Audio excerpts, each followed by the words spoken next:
Welcome back to the show, folks. This is the Shankly session, the Liverpool podcast we bring you each and every day on the Upper Tier channel. This is your Liverpool versus Leicester Carabao Cup preview, with the announcement from the FA as well that the semi-finals will be single-legged. It means that Liverpool at the moment are 2 games away from a trip to Wembley, which will be fantastic, especially for the young players in the group at the moment that have represented the club in this competition. But as always, it's Wednesday night, Anfield, under the lights, 7:45 p.m. Of course, Brendan Rodgers making his return against Jurgen Klopp. Should be interesting. Two managers who really like to play a decent brand of football. Leicester have been in indifferent form, especially in the league. So if you go down through the current form at the moment with Liverpool, obviously both teams in the cup are a win-win situation.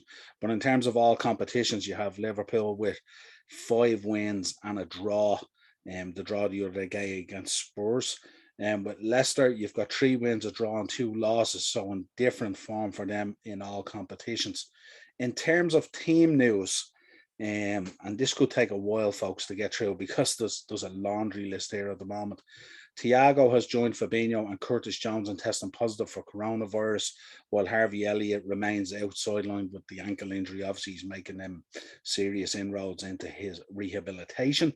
Jordan Henderson was ruled out of the Tottenham game for a non-COVID related illness, but obviously is a doubt for this game, and Klopp is unlikely to risk his captain in the Carabao Cup. Tyler Morton and James Milner could both therefore start again, while Ox is going to push for a place in the starting 11. Andrew Robinson, of course, will serve a suspension for the red card at Spurs, which opens the door really for Kostas Tsimikas to come in, which is not a bad addition when you think about it. He's come in and done a fantastic job in previous games. Virgil van Dijk is in isolation at the moment after his own positive COVID test. Nat Phillips and Adrian are also absent, and Divock Origi faces a race against time to prove his fitness following a knee injury. Could really do with Divock in this game if possible, you know. So a laundry list of who's who of players at Liverpool out at the moment. Interesting, the other day, Matip and Konate looked a little bit shaky against Spurs. So it'll be interesting to see if Klopp tries to change that up a little bit or does he go with it. In terms of Leicester's team news, Vestergaard, Perez, Lockman, Iheanacho, Benkovic, Hamza Chowdhury, Daly Campbell are among the players to have tested positive. So they have their own laundry list of players as well. Some of those players are starters, some of them are squad members. But they also have injuries at the moment to both Soyuncu and Johnny Evans, which both got injured against Newcastle.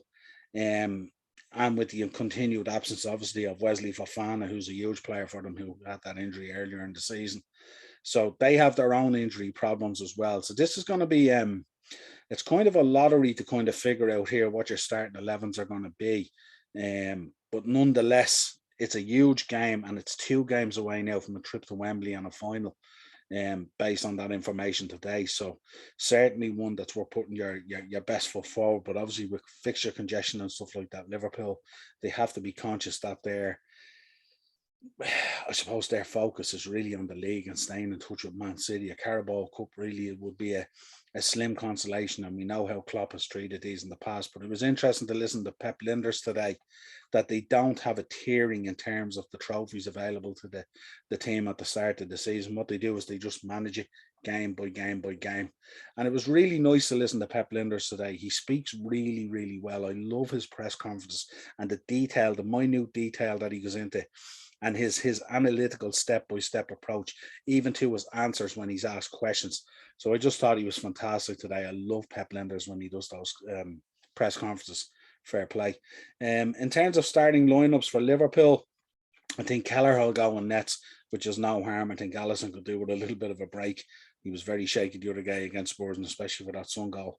Neco Williams, Gomez, Konate, Tsimikas, Oxlade-Chamberlain, Morton, Milner, Gordon, Firmino, and Minamino.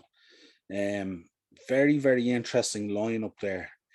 Morton in midfield, I think he'll do okay again. I think he's been decent so far. He was unlucky the other day. He got booked, so it was kind of that booking kind of takes that bite out of your game in that midfield because you have to be so careful. But I think with Milner there, that experience there beside him is huge.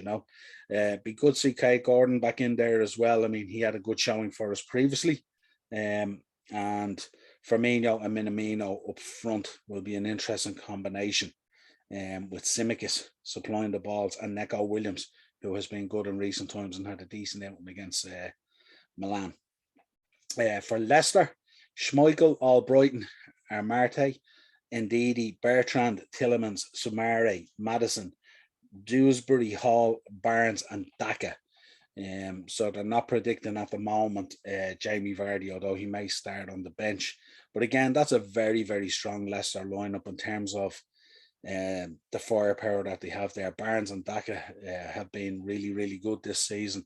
It's more the other end, the defence that has really let them down this season with the loss of Johnny Evans at times, who was just a stabilising force there at the back, and obviously Soyuncu, who was a huge player for them at the back.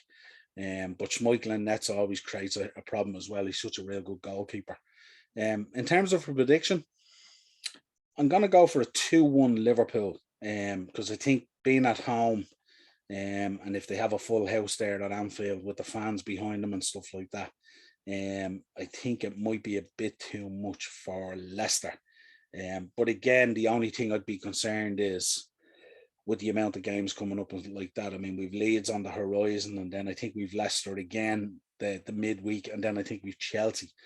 3 big games coming up in the league, massive for us, But I'm going to go for a prediction 2-1 Liverpool. I expect Liverpool to go out and do a professional performance, especially at home under the lights on Anfield. I hope that's what we get through. I'd love to get through to a semi-final and a final. Give those younger players who have taken part in the Carabao Cup a real good day out at Wembley. And also it'd be brilliant for the fans to have a day out at Wembley sometime around, I think it's February or something, when they do the final of the Carabao Cup. And it'd be nice to try and break that stranglehold that Man City have had on it as well.